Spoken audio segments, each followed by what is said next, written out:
আসসালামু আলাইকুম রহমতুল্লাহ। প্রাথমিক শিক্ষা অধিদপ্তরে আরেকটি আপডেট নিউজ নিয়ে হাজির হয়েছি। তো যারা প্রাথমিক শিক্ষক নিয়োগের সহকারী শিক্ষক পদে যারা পরীক্ষা দিয়েছেন তাদের মৌখিক পরীক্ষার ডেট জানা গেল।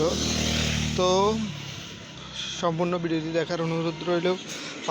প্রাথমিক সহকারী শিক্ষক নিয়োগের মৌখিক পরীক্ষার তারিখ প্রকাশ জানা দরকার। অবশেষে অপেক্ষার অবসান ঘটিয়ে সরকারি প্রাথমিক বিদ্যালয়ে সহকারী শিক্ষক নিয়োগ 2025-এর লিখিত পরীক্ষা উত্তীর্ণ প্রার্থীদের মৌখিক পরীক্ষার সময়সূচি ঘোষণা করা হয়েছে। আগামী 28শে জানুয়ারি 2026 থেকে 3 ফেব্রুয়ারি 2026 পর্যন্ত জেলা পর্যায়ে এই মৌখিক পরীক্ষা ভাইভা ভয়েস এক্সাম অনুষ্ঠিত হবে।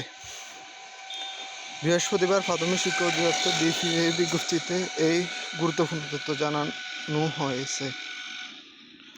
এক নজর সহকারী শিক্ষক নিয়োগের মৌখিক পরীক্ষার তথ্যগুলো জানি।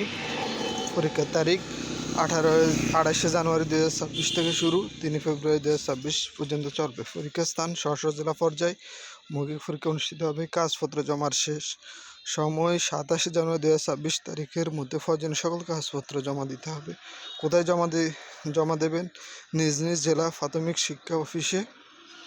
সত্যায়ন সকল সনদের ফটোকপি ন্যূনতম নবম গ্রেডের গেজেটের কর্মকর্তার মাধ্যমে সত্যায়িত হতে হবে। মূল কপি প্রদর্শন জেলা অফিসে কাগজপত্র জমা দেওয়ার সময় এবং মৌখিক পরীক্ষার দিন সকল সনদের মূল কপি সঙ্গে রাখতে হবে। তো এই ছিল প্রাথমিক শিক্ষা অধিদপ্তরের আপডেট নিউজ। সো ভিউয়ার্স, যারা আমার চ্যানেলে নতুন আসছেন তারা আপডেট চাকরির নিউজ পেতে চ্যানেলটি সাবস্ক্রাইব করে পাশে থাকেন ইনশাআল্লাহ।